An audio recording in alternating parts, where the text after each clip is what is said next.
Hey everyone, Harry here to talk about the indictment of Ryan Wesley Routh on a series of charges. Most importantly, attempted assassination of a major presidential candidate.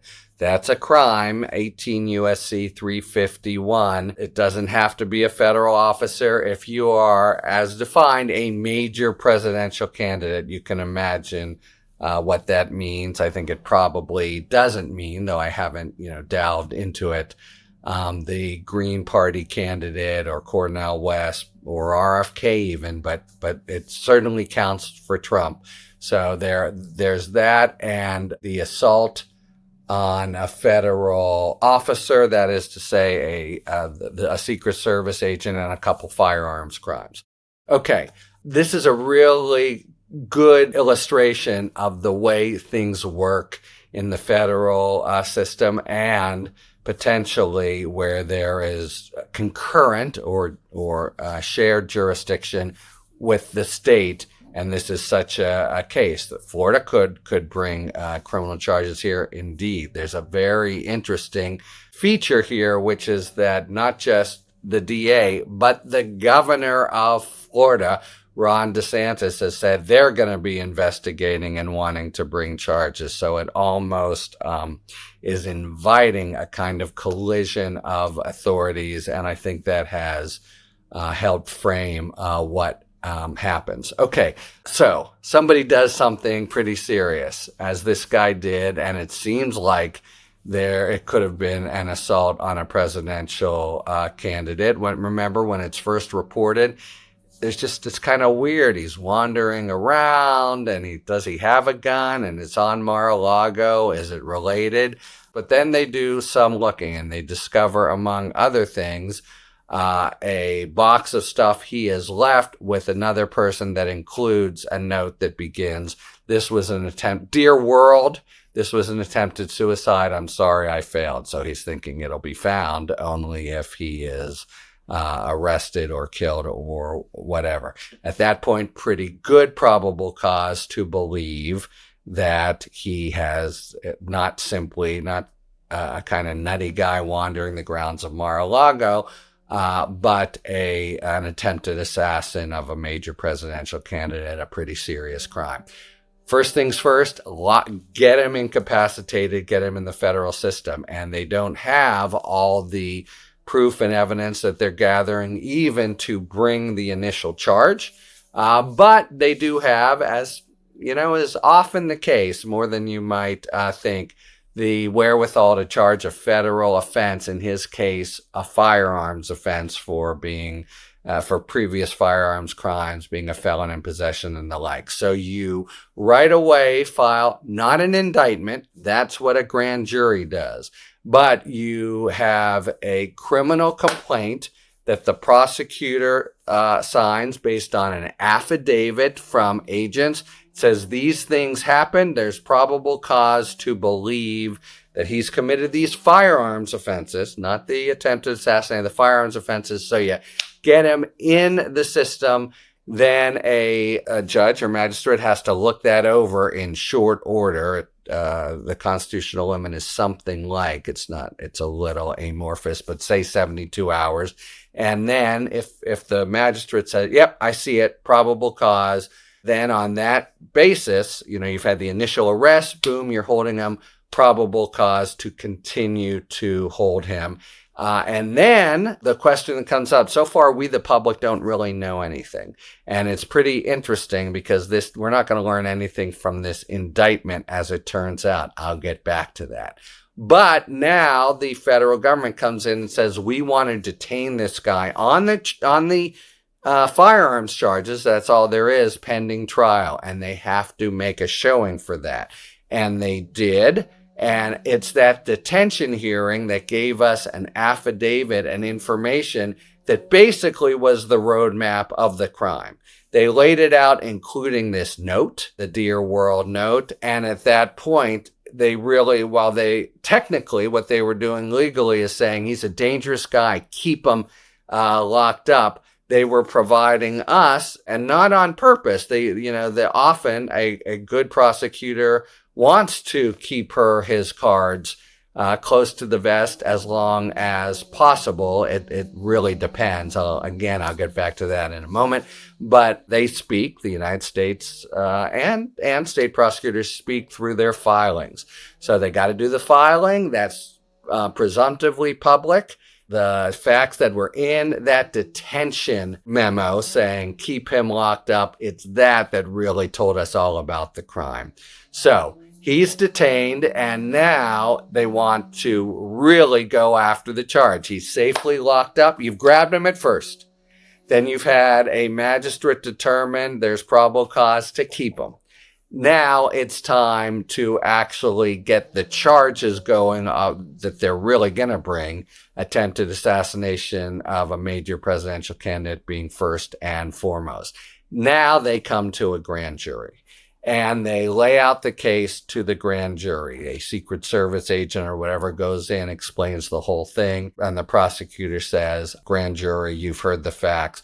We ask you to return an indictment charging Routh with this crime. And they, as you've heard, very, very frequently, not always. I've been involved in cases where it hasn't happened, but very, very frequently the grand jury says, yes, we agree. Now, we would get another document, and that's the indictment. And they return an indictment under seal. It's unsealed.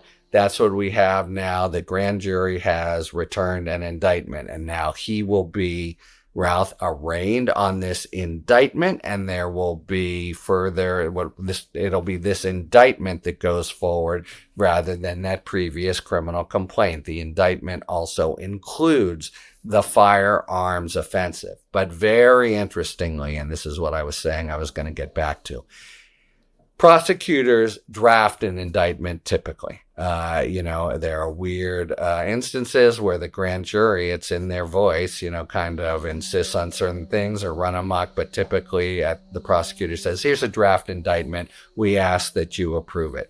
And this indictment is as bare bones as it could be. There are often indictments.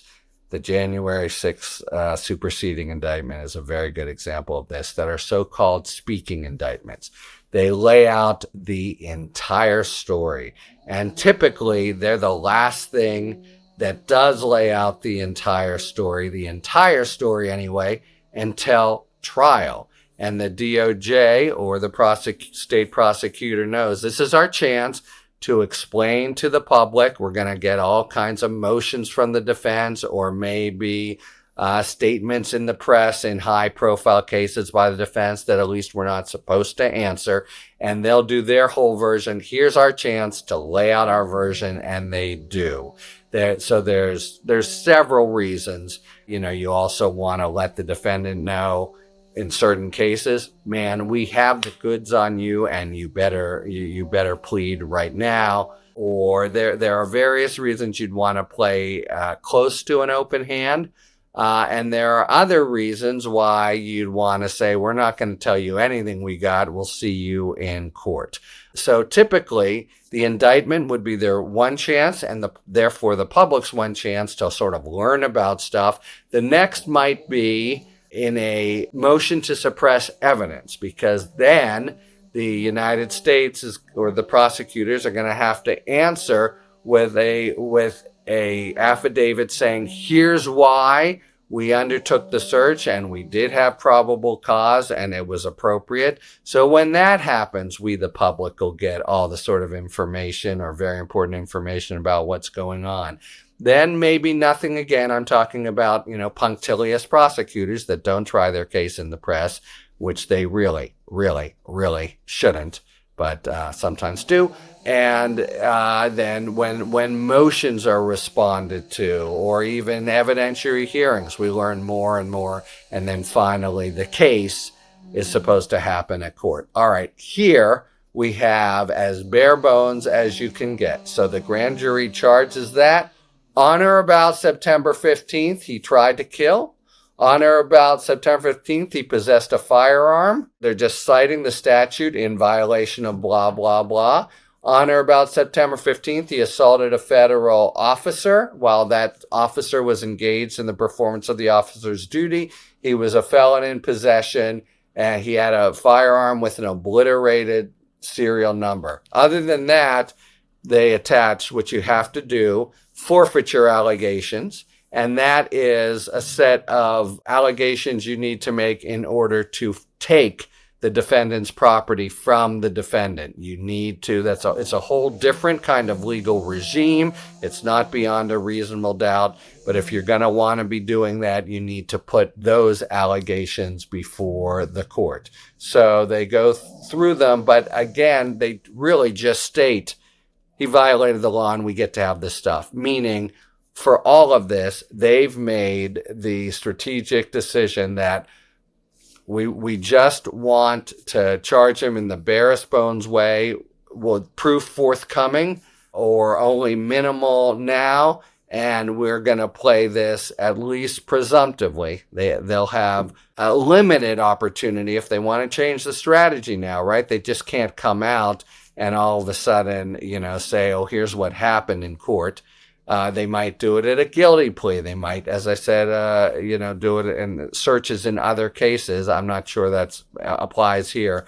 But interestingly, this is now what we are told, and basically it's just legal conclusions. He violated these 5 statutes. And that's all we're telling you for now. We've got our good reasons. But when the time comes to persuade a jury or to justify a guilty plea, we'll lay it all out. Until then, we're playing it very, very close to the vest. And this is the ultimate close to the vest indictment that just bare bones, here are the charges. So this is an example, a kind of paradigmatic example, as much as it can get, of a prosecutors having decided, the feds having decided to go as bare bones as possible. We're not going to do this speaking indictment. We choose, for strategic reasons, to basically reveal nothing to the defendant and the public. Our case is going to be best served by coming forward in court with the evidence, either at a jury trial or at a guilty plea.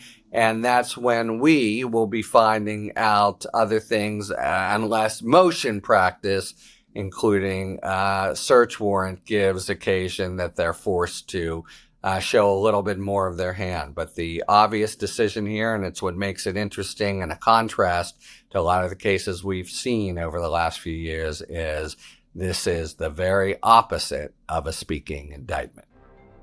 Talk to you later. Thanks for tuning in. If you enjoyed this video and other Talking Feds content, please take a second to like and subscribe. Talk to you later.